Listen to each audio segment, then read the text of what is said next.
पुराणों में घोड़ा दौड़ के विषय में जानता हूँ। घोड़ा पर बड़े से बड़े राजा महाराजा चढ़ते हैं सो जानता हूँ। और पहले जमाने में कुछ संत लोग भी आज भी नागा महात्मा सब घोड़ा पर चढ़ करके खूब सैर करते हैं। हम लोग तो कोनो स्टार आदमी नहीं हूँ, साधारण आदमी हूँ, कभी टेम्पुए से चल लेता हूँ। और आपकी कृपा से यदि टेम्पुओ नहीं मिलता है तो कान्हा पर बैग लेकर के जरूर 2-4 किलोमीटर में चल लेता हूँ।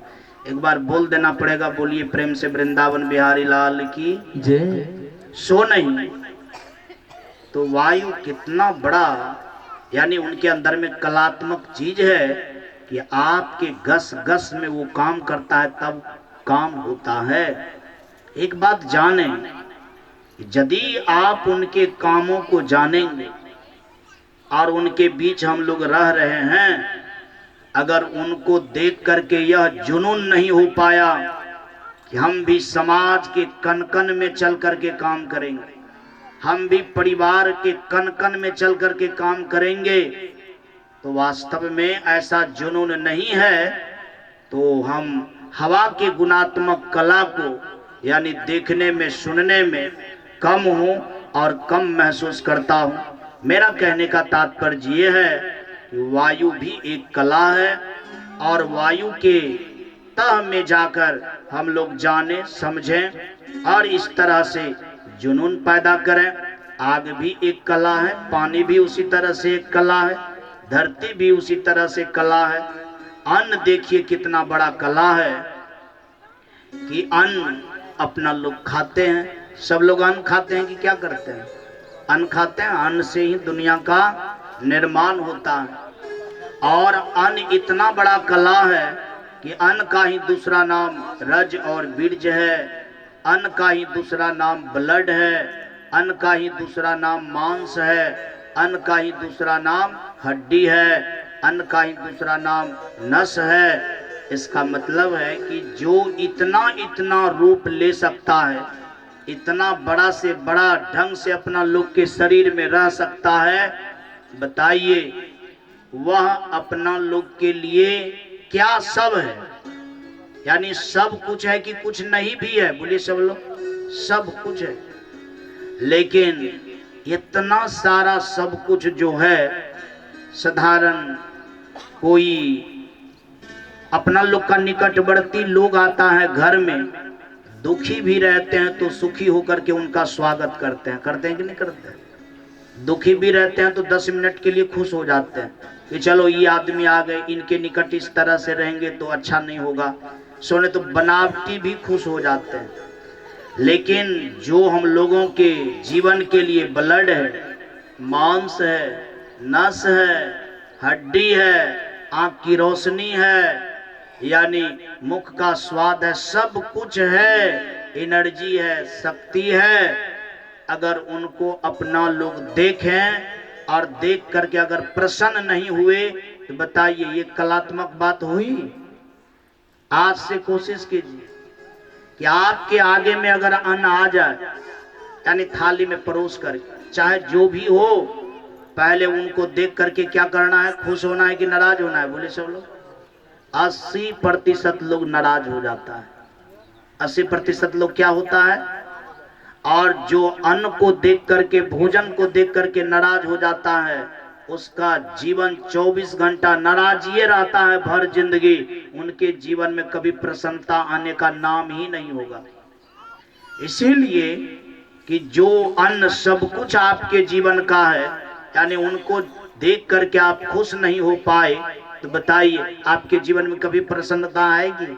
नहीं आएगी। इसीलिए आज से एक संकल्प लीजिए कि हमारे आगे में अगर अन्न का थाल, भोजन का थाल परोसा हुआ आ गया तो सबसे पहले देख करके क्या होंगे? बोले सब लोग प्रसन्न होंगे। क्यों प्रसन्न होंगे? कि उनमें देखेंगे छवि को कि यह मेरा प्राण है, यह मेरा ब्लड है, यह हमारी हड्डी है, यह हमारा एनर्जी है, यह हमारा चमड़ा है, यानी हमारे जीवन के कण कण यही है। अगर उनको आप देख करके प्रसन्न हो जाते हैं तो अन्य भी आपको देख करके एक बार हंस देगा। एक बार बोलना पड़ेगा, बोलिए प्रेम से वृंदावन बिहारी लाल। जैसे आप किसी को देख करके हंसते हैं तो वो भी आपको देख करके हंस देता है कि नहीं देता? और यदि आप जिनको देख करके रो देंगे वो भी आपको देख करके रोएगा कि नहीं रोएगा? बोले सब लोग, रोएगा कि नहीं रोएगा? जैसे आपको देख करके मैं हंस दिया तो आप भी हंस देंगे। आपको देख करके हम रो दिए, आंख से आंसू मत बहाइए, लेकिन अंदर से आपको लगेगा कि काने छे बाबाजी किया झूठे, अगरा कौन तकलीफ भोगले, यानी भीतर आपका 4 आना रुलावट वाला जो चाल है वो पकड़ लेगा। बात सही है कि गलत? इसी बात को अमेरिकन डॉक्टर डायमंड ने कहा कि जो सब दिन यानी रोगी का और जो सब दिन यानी मुरझाया हुआ व्यक्ति का दर्शन करता है और जो संभल करके दर्शन नहीं करता वो आदमी बीमार हो जाता है। वो आदमी क्या हो जाता है? बोले सब लोग, बीमार हो जाता है। और जो व्यक्ति खुला आकाश का, हरा हरा घास का, इनके बाद नदी का यानी तीर का जो दर्शन करता है, बहता हुआ पानी का, वह आदमी का रोग भी मिट जाता है। एक बार बोल देना पड़ेगा, बोलिए प्रेम से वृंदावन बिहारी लाल की। नहीं तो इस बात का ख्याल किए होंगे कि अगर एक आदमी आपके घर में बीमार हो जाता है तो समझिए कि उनके साथ साथ सब लोग बीमार रहता है कि नहीं रहता है? बीमार रहता है। हाँ, तन से न बीमार रहे लेकिन मन से जरूर बीमार रहता है। खेतों जाता है तो मन टेंशलाइज रहता है, मन तो बीमार रहता है, चाहे जैसे हो।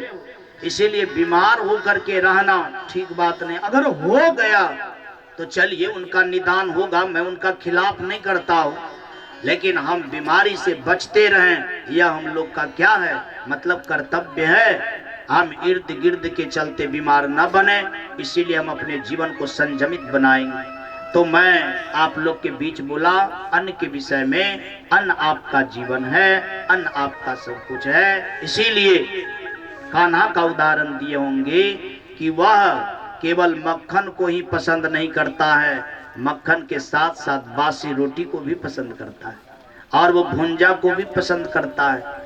और वो ऐसा ऐठन नहीं दिखाता है कि मैं इतना बड़ा होकर के हम केवल मक्खन ही खाएंगे, तुम हमसे छोटा है इसलिए बासी रोटी खाओ, यानी ऐसा वो कभी नहीं कहा है।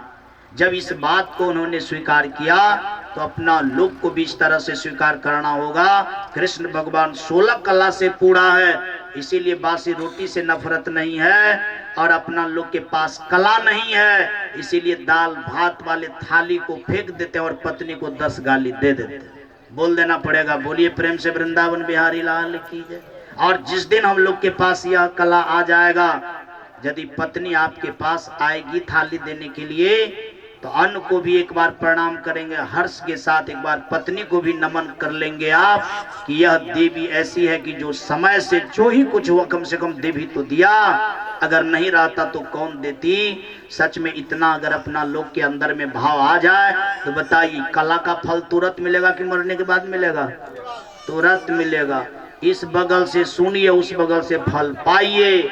जैसे हॉलर में इधर से धान देता है, उधर से क्या निकलता